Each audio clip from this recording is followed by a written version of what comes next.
नमस्कार छात्रों। खुला आकाश भाग दूसरा देखिए। सही साहित्य।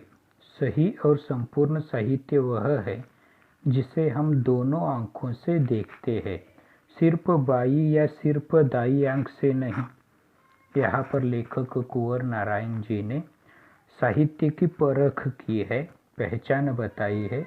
सही साहित्य उसे कहा जा सकता है जिसे बाहरी और अंदरूनी आँखों से, मतलब सिर्फ बाई और दाई आँखों से कहना नहीं है, तो आत्मा से भी उसे अगर निहारा जाए तो ही वह सही साहित्य कहा जा सकता है। अब आगे देखिए। जाने खुद को। बिल्कुल चुपचाप बैठकर सिर्फ अपने बारे में सोचे, कोशिश करे कि दूसरे या सब कहीं भी उस आत्मचिंतन के बीच में ना आए। लेखक ने कहा है कि एक बार आत्मचिंतन करके देखिए, खुद चुपचाप बैठकर अपने बारे में सोचिए और आत्मचिंतन कीजिए ताकि वहाँ पर कोई दूसरे या अन्य आपके बीच में वहाँ पर ना आए।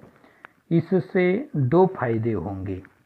एक तो हम अपने को जान सकेंगे कि हम स्वयं क्या है, जो दूसरों के बारे में सब कुछ जानने का दंभ रखते हैं। दंभ मतलब घमंड जिसे हम कहते हैं। अब इस प्रकार आत्मचिंतन करने के लेखक ने दो फायदे बताए हैं। पहला फायदा यह है कि हम खुद को जान सकेंगे। स्वयं मतलब अपने आप खुद को जान सकेंगे कि हम क्या है। जो बार बार हम सब कुछ जानने का जो दम रखते हैं या घमंड करते हैं, वह न रखकर हमें पहले स्वयं को पहचानना होगा।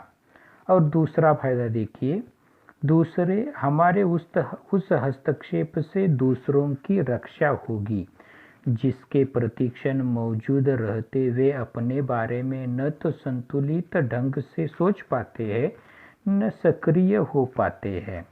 यानी कि दूसरा फायदा यह है कि हमारे हस्तक्षेप की वजह से, यानी कि हमारी वजह से कई बार ऐसा होता है कि हम संतुलित ढंग से नहीं सोचते और जिसकी वजह से हम सक्रिय भी नहीं होते, यानी कि किसी भी काम में सक्रियता नहीं आती।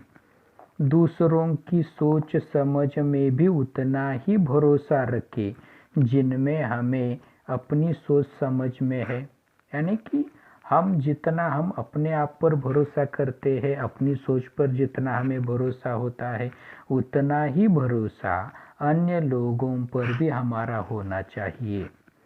हर एक के प्रति हमारे मन में सहज सकारात्मक स्वीकृति का भाव होना चाहिए। दूसरा अन्य नहीं, अंतमय है, हमारे ही प्रतिरूप, हमसे अलग या भिन्न नहीं। यानी कि यहाँ पर लेखक ने बताया है कि सकारात्मक सोच स्वीकार कीजिए, दूसरों के प्रति भी वह सोच रखिए, क्योंकि वह कोई अन्य इंसान है नहीं है। आखिरकार वह हमारा एक प्रकार का प्रतिरूप ही है, उसे अलग या भिन्न न समझे, यह यहाँ पर उन्होंने प्रकट किया है। अगला पन्ना देखिए। सिर्फ मनुष्य होते। कुछ लोग सोचते होंगे कि आखिर यह क्यों होता है, कैसे होता है कि आदमियों में ही कुछ आदमी बाघ, भेड़िए, लकड़बग्घे, सांप, तेंदुए, बिच्छू, गोजर वगैरह की तरह होते हैं और कुछ आदमी गाय, बकरी, भेड़, तितली वगैरह की तरह।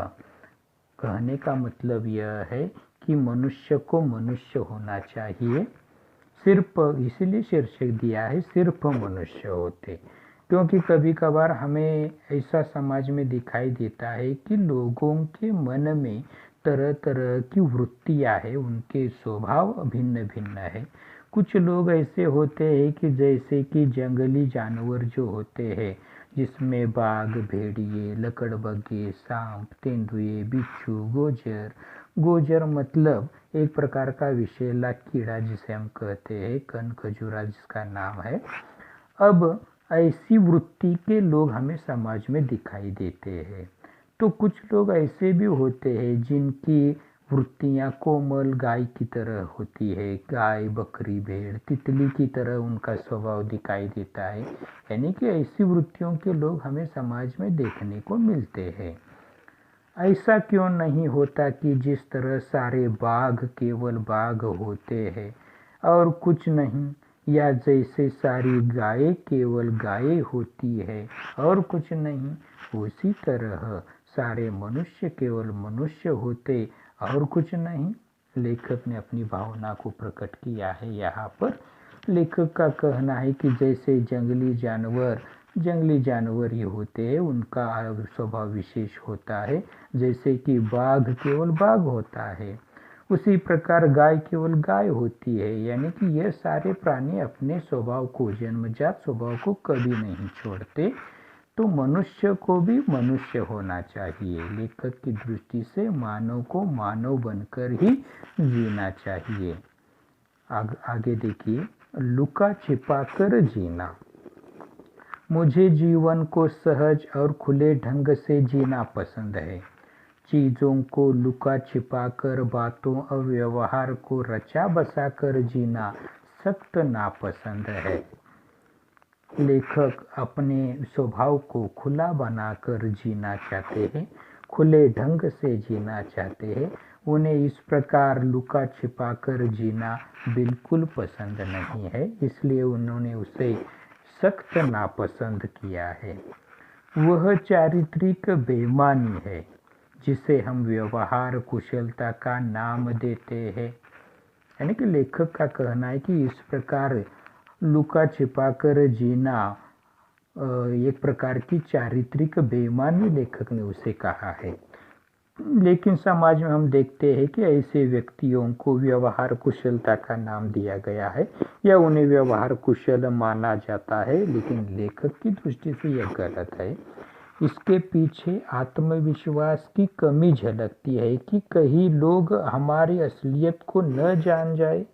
लेखक के नज़रिए से उन्हें ऐसा लगता है कि जो लोग इस प्रकार जीवन जीते हैं, लुका छिपाकर जीवन जीते हैं, उनमें अपने आत्मविश्वास की कमी होती है और वे डरते रहते हैं कि कहीं हमारी असलियत समाज के सामने न आए। इसलिए वे अपने बातों को, व्यवहारों को रचा बसा कर जीना चाहते हैं, छिपाकर जीना चाहते हैं। आखिर वह असलियत इतनी गंदी और धूर्त क्यों हो कि उसे छिपाना जरूरी लगे। लेखक ने अंत में अपनी मन की पीड़ा को व्यक्त किया है। वे कहते हैं कि आखिरकार जो कुछ असलियत हमारे स्वभाव की है, वो इतनी गंद और धूर्त यानी कि बेईमानी उसमें न हो कि लोगों से उसे हमें छिपाना पड़े या लोगों से, समाज से उसे छिपाने की जरूरत पड़े। इस प्रकार लेखक ने अपनी भावना प्रकट की है, अपनी वेदना प्रकट की है। धन्यवाद छात्रों।